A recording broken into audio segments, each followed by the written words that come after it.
Power comes with a price, but Colette Carmichael never expected that price to walk into her boardroom holding a toddler's hand. 7 years after she sacrificed her soulmate for a CEO title, her greatest mistake is back. He's no longer the struggling visionary she broke. He's her billion-dollar ruin. Colette Carmichael did not become the youngest female billionaire in the global logistics sector by leading with her heart.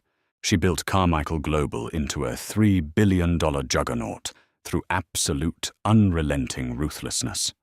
Wall Street analysts called her the Ice Queen of Freight. Competitors at firms like Maersk and FedEx spoke of her strategic acquisitions with a mixture of reverence and genuine fear. Colette dealt in hostile takeovers, slashed budgets, and optimized supply chains with the clinical precision of a surgeon. She wore her isolation like a suit of armor, trading personal happiness for the weight of the crown her father, Gregory Carmichael, had demanded she wear. But beneath the bespoke Chanel suits and the staggering portfolio managed by Goldman Sachs, a single ghost haunted her meticulously curated life.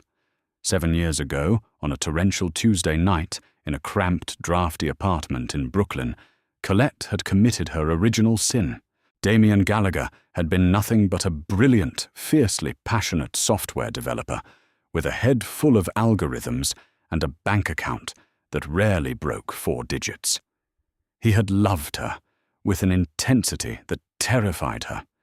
He used to map out their future on napkins at cheap diners, promising her that his predictive routing software would change the world. He wanted a family, a home, a life built on mutual ambition and unshakable trust. Instead of believing in him, Colette had looked at his worn-out sneakers then, at the ultimatum handed down by her draconian father.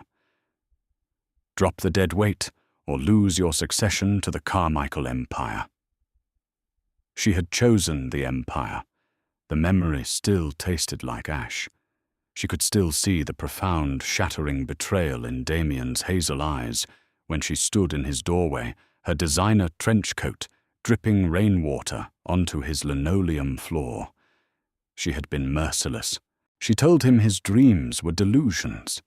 She told him she needed a partner who had already conquered the world, not one still figuring out how to pay the electric bill.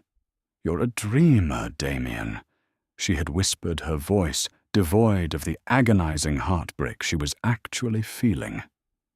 "And I have an empire to run. We don't belong in the same tax bracket, let alone the same life." Damian hadn't yelled. He hadn't begged. He had simply looked at her as if she were a stranger, nodded once, and closed the door. She hadn't seen or heard from him since. Fast forward to the present day, and Colette was sitting at the apex of the world, staring down the barrel of a corporate catastrophe. Carmichael Global's stock had plummeted by 14% in a single week. A mysterious, privately held tech logistics firm called Zenith Supply Company had materialized out of nowhere, securing limitless Series C funding from Sequoia Capital and aggressively undercutting Carmichael's bids. Zenith wasn't just competing, they were systematically dismantling Colette's infrastructure. They had recently poached 3 of her top executives and were now positioned to steal the Department of Defense's Project Vanguard, a 10-year, multi-billion-dollar contract that Colette needed to keep her board of directors from initiating a vote of no confidence. The CEO of Zenith was notoriously elusive, operating behind a labyrinth of NDAs and proxy boards. The industry whispers suggested he was a Silicon Valley prodigy who had built a revolutionary AI predictive model that rendered Carmichael's legacy systems obsolete. Determined to face her executioner, Colette utilized her connections to secure a meeting at the annual Metropolitan Museum of Art charity gala, a glittering high society battleground where New York's elite negotiated billions over champagne and caviar. Wearing an emerald green silk gown that commanded the room, Colette navigated the sea of investors, politicians, and celebrities. She was directed to the private VIP terrace overlooking Central Park. Her heart hammered against her ribs, a rare sensation of anxiety prickling her skin. She had rehearsed her pitch, prepared her threats, and brought enough financial leverage to force a merger. She stepped out into the crisp autumn air. The terrace was empty, save for a single figure standing by the stone balustrade, swirling amber liquid in a crystal glass. He was tall, clad in a razor-sharp Tom Ford tuxedo that draped flawlessly over a broad, athletic frame. "Mr. CEO, I presume," Colette said, her voice dropping to its signature boardroom chill. "I'm Colette Carmichael. We need to talk about Project Vanguard." The man turned around slowly. The ambient light from the city caught the sharp angles of his jaw, the faint, rugged shadow of a beard, and those unmistakably piercing hazel eyes. Colette's breath hitched in her throat. The silver clutch slipped from her fingers, hitting the stone floor with a sharp, echoing crack. It was Damien. He was older, harder, and radiating an aura of dangerous, untouchable power. The struggling dreamer from Brooklyn was gone. In his place stood a titan. Damien glanced down at her dropped purse, then brought his gaze back to her face. A slow, chilling smile spread across his lips, a smile that held absolutely zero warmth. "Hello, Colette," Damien said, his voice a low, resonant rumble that sent a violent shiver down her spine. "I'd say it's a pleasure, but we both know that would be a lie. You're looking exactly as calculating as I remember." The silence on the terrace was deafening, save for the distant hum of Manhattan traffic. Colette's mind raced, struggling to reconcile the titan standing before her with the man whose heart she had shattered. "Damien," she breathed the Ice Queen facade cracking for the first time in 7 years. You are Zenith Supply." "I am," Damien replied, taking a slow sip of his bourbon. "Though I suppose I should thank you. That night in Brooklyn, you told me my algorithms were a delusion. It was exactly the motivation I needed to ensure that one day I could buy and sell your entire legacy before breakfast." "This is about revenge," Colette demanded, her corporate instincts violently reasserting themselves. She stood taller, desperately trying to reclaim her ground. "You're tanking a multi-billion-dollar government contract just to get back at an ex-girlfriend." Damien laughed, a harsh, dismissive sound. "Don't flatter yourself, Colette. You aren't that important anymore. This is strictly business.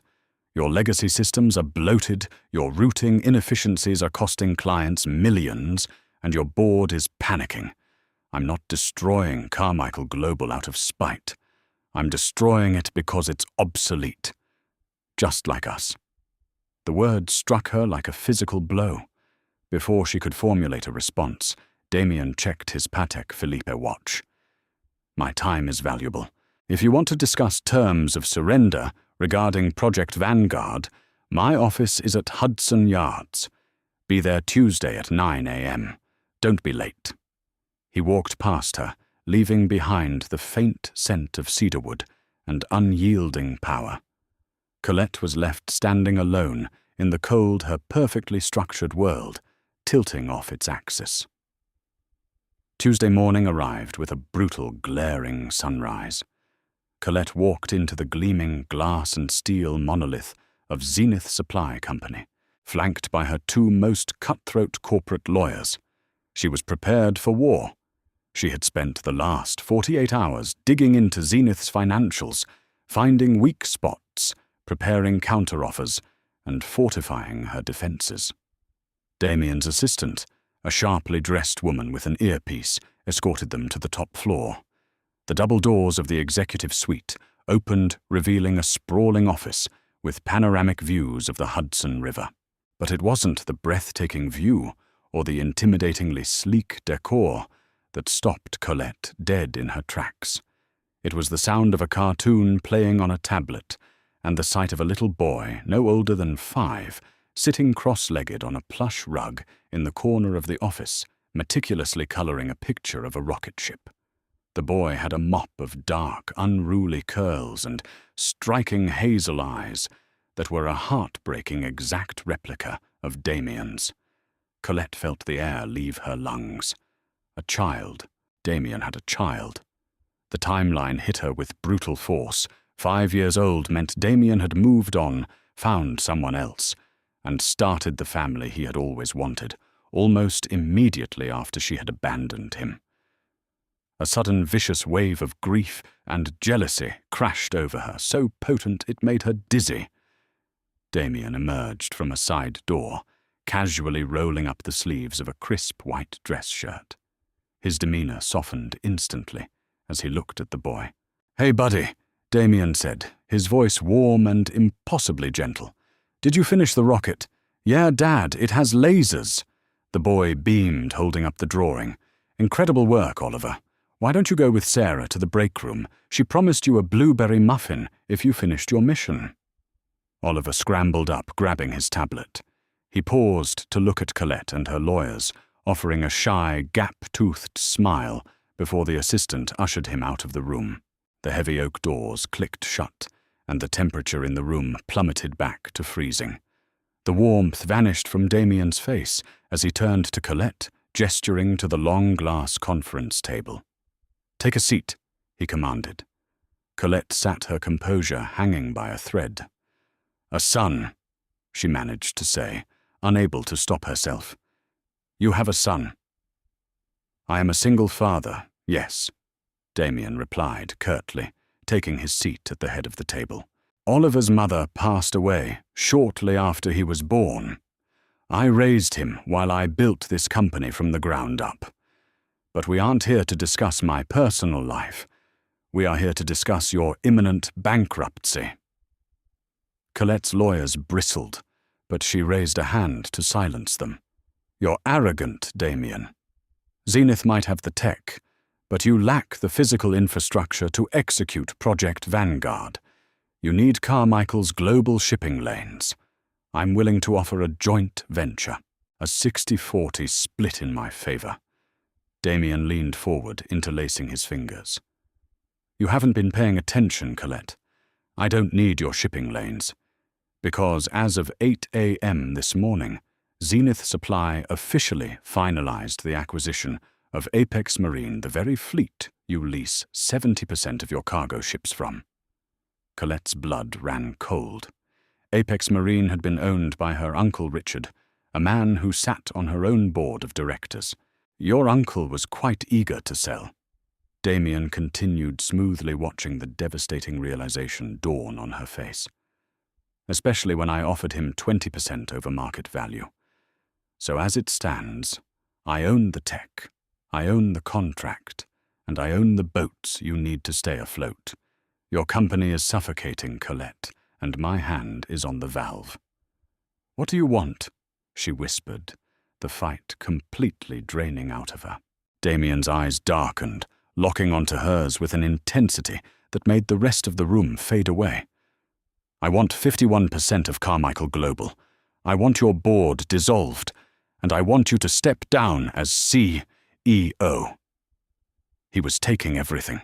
Her crown, her legacy, her entire identity. "You're destroying my life," she said, her voice shaking with unshed tears. Damien stared at her, the ghost of the boy from Brooklyn finally breaking through his hardened exterior for a fraction of a second. "You destroyed mine first. I just survived it. What will you do to survive me?" The unsaid words hung heavy in the air, leaving Colette Carmichael, the undisputed queen of Wall Street, completely and utterly at the mercy of the man she threw away. The following 48 hours were a masterclass in corporate unraveling. Headlines across the Wall Street Journal and Bloomberg speculated on the sudden vulnerability of Carmichael Global. Colette's phone rang incessantly, panicked shareholders, frantic PR directors, and venomous voicemails from her father, Gregory. But Colette ignored them all. Instead, she locked herself in her sprawling Upper East Side penthouse, surrounded by financial dossiers, legal briefings, and a growing sense of profound, inescapable guilt. She wasn't just losing a company. She was facing the shattered fragments of her own conscience. Desperate for leverage, she had hired a top-tier private investigator from Kroll to dig into the 5 years Damien had spent off the grid before founding Zenith Supply Co. She needed to know how a broke developer had miraculously bypassed the entire East Coast tech monopoly to build a multi-billion-dollar empire. When the encrypted file arrived in her inbox, the truth inside didn't give her leverage. It gave her a life sentence of regret. The report detailed a systematic, ruthless blacklisting. 7 years ago, in the months following their brutal breakup, Damien had attempted to pitch his revolutionary predictive routing software to over 40 venture capital firms. Every single one of them, from Sequoia to Andreessen Horowitz, had rejected him on sight. The investigator had uncovered a trail of back-channel emails originating from Gregory Carmichael. Her father had leveraged his immense Wall Street influence to ensure Damien Gallagher was radioactive. Gregory hadn't just wanted Colette to dump him. He had wanted to ensure Damien could never, ever rise high enough to challenge the Carmichael name. Damien had been forced to flee to California with nothing. He had met a woman named Chloe, a kind-hearted nurse who believed in his vision. They had married, and she had worked double shifts to fund his prototype. But tragedy had struck. Chloe had passed away from complications during Oliver's birth. Damien had been left a grieving single father, coding with a newborn strapped to his chest in a damp garage, driven by a cocktail of devastating loss and a burning, unquenchable desire for vengeance against the family that had tried to erase him from the world. Colette stared at the screen until her vision blurred with hot, angry tears. She had traded her soulmate for an empire built on extortion and rot. That evening, a torrential rainstorm battered Manhattan, eerily mirroring the night she had walked out of Damien's life. Colette bypassed her driver, hailed a yellow cab, and gave the address to Damien's private residence, a heavily secured multi-level penthouse in Tribeca. She bypassed the doorman, using a mixture of intimidation and $100 bill, riding the private elevator up to the top floor.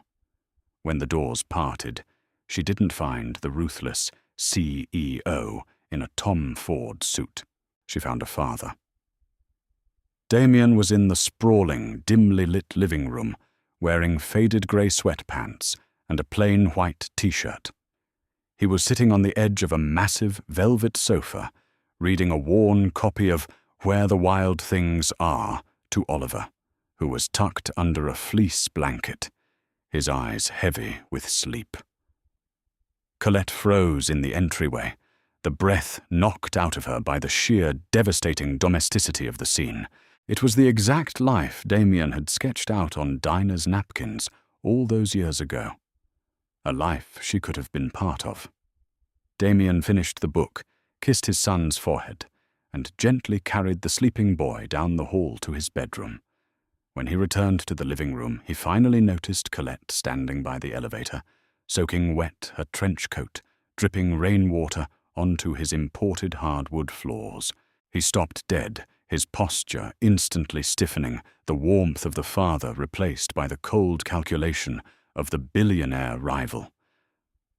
"How the hell did you get in here?" he demanded, his voice low and dangerous. "If this is another pathetic attempt to negotiate." "I know what my father did," Colette interrupted, her voice cracking. She stepped forward, ignoring the chill in the room. "I read the Kroll report, Damien. I saw the emails, the blacklisting, the threats. I didn't know. I swear to you, I never knew he went after your funding." Damien let out a bitter, humorless laugh, walking over to a crystal decanter and pouring himself 2 fingers of scotch. Does it matter, Colette? He was just finishing the job you started. You pulled the trigger. He just buried the body. It matters to me, she cried out, the Ice Queen facade completely shattering. The raw, agonizing guilt poured out of her. I thought I was making the hard, necessary choice for my family's legacy, but I didn't know the legacy was built on destroying innocent people. I didn't know about Chloe. I am so sorry, Damien. For all of it. Damien's hand paused on the glass. He turned to look at her. Really look at her. The fierce, untouchable armor she always wore was gone. She looked small, exhausted, and profoundly broken. Chloe was a good woman, Damien said quietly, his hazel eyes darkening with old grief. She gave me Oliver, and when she died, I promised my son that I would build a fortress for him. I promised him that no one with money or power would ever be able to look down on us or crush us again. That meant taking the crown from the king and the queen. He took a step closer to her, the magnetic pull between them, dormant for 7 years, suddenly flaring to life with terrifying intensity. I came here to tell you that you don't have to fight me anymore, Colette whispered, looking up into his eyes. You want Carmichael Global. You want my father's legacy burned to the ground. I want it turned to ash. Damien confirmed, his voice a gravelly whisper, his gaze dropping momentarily to her lips. Then let me strike the match, she said. The emergency meeting of the Carmichael Global Board of Directors was held at 8 a.m. on Friday in the mahogany-paneled boardroom on the 50th floor. The tension in the air was thick enough to choke on. At the head of the table sat Gregory Carmichael, his face a mask of purple vein-popping fury. Beside him was Uncle Richard, looking appropriately nervous. Colette stood at the front of the room, impeccably dressed in a razor-sharp crimson suit. She looked every inch the formidable CEO she had been trained to be. The double oak doors swung open, and Damien Gallagher walked in, flanked by a single corporate attorney. The room erupted into outraged murmurs, but Damien simply took a seat at the far end of the table, his eyes locked solely on Colette.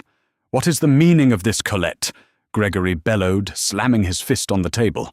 This man is actively hostile to our interests. Security should have escorted him out of the lobby. Mr. Gallagher is here as a majority stakeholder in our primary shipping logistics provider, Colette said, calmly projecting her voice across the room. And he is here to receive our formal response to Zenith Supply's hostile takeover bid. Uncle Richard scoffed. We fight him in court. We tie Zenith up in antitrust litigation for the next decade. We bleed him dry. We could do that, Colette agreed, pacing slowly. But during discovery, Zenith's legal team would likely unearth the systemic bribery this board has authorized over the last 10 years to secure international ports. They would find the illicit shell companies, and they would certainly find the paper trail proving our chairman. She paused, shooting a lethal glare at her father, illegally blacklisted competitors to maintain a monopoly. The boardroom descended into dead silence. Gregory's face went pale. Colette, have you lost your mind? No, father. For the first time in 7 years, I have finally found it. Colette turned her back on the board and pressed a button on her remote. The massive screen behind her illuminated, displaying a legally binding transfer of assets. Carmichael Global's bylaws stipulate that in the event of an executive stalemate, the CEO holds the unilateral power to authorize a merger if it prevents immediate bankruptcy. Colette stated, her voice ringing with absolute authority. As of this morning, our stock is at a historic low. Without Apex Marine, we default on all government contracts by midnight. We are, by definition, bankrupt. She picked up a sleek gold fountain pen from the podium. I am authorizing the immediate acquisition of Carmichael Global by Zenith Supply Company, she announced. Mr. Gallagher will absorb our infrastructure, our assets, and our liabilities. Furthermore, as part of the restructuring, this board is effectively dissolved pending a federal audit. "You can't do this," Gregory screamed, standing up his chair, toppling backward. "This is my company, my legacy. You are handing it to a nobody." "He's not a nobody," Colette said fiercely, signing the document with a flourish. "He's the man who beat you at your own game, and I am done being your pawn." She closed the leather portfolio and slid it down the long mahogany table. It stopped precisely in front of Damien. Damien stared at the folder, then looked up at Colette. His expression was completely unreadable. He had spent 7 years planning a war, expecting a bloody, drawn-out siege. Instead, she had thrown open the gates, slaughtered the corrupt king herself, and handed him the keys to the kingdom. "My resignation is in there as well," Colette added quietly, the fire leaving her voice, leaving behind a profound sense of peace. "The company is yours, Damien. Do better with it than we did." She didn't wait for a response. She didn't look at her father's apoplectic face or the stunned expressions of the board members. She simply turned and walked out of the boardroom, leaving her crown on the floor. Colette made it to the ground floor lobby, her heart pounding a frantic rhythm against her ribs. She pushed through the revolving glass doors, stepping out into the crisp, sunlit Manhattan morning. She took a deep breath, tasting freedom for the first time in her adult life. She had nothing. No company, no wealth, no family. But the crushing weight on her chest was gone. "Colette, wait." She stopped turning on the bustling sidewalk. Damien was pushing his way through the corporate crowd. His tie loosened the leather portfolio clutched in his hand. He closed the distance between them, his chest heaving slightly. "You resigned," he said, staring down at her, as if trying to decipher a complex puzzle. "You gave up everything." "I told you." She smiled, a genuine soft smile that reached her eyes. "I chose the Empire once. I wasn't going to make that mistake twice." Damien looked at the building behind them, the monument to greed and power, and then looked back at the woman he had never truly been able to hate. The Ice Queen was gone. The woman standing before him was the one who used to trace routing maps on diners' napkins, with him the one who had finally found the courage to bet on the right thing. "Zenith is going to need a new chief operations officer," Damien murmured, taking a step closer, the space between them evaporating.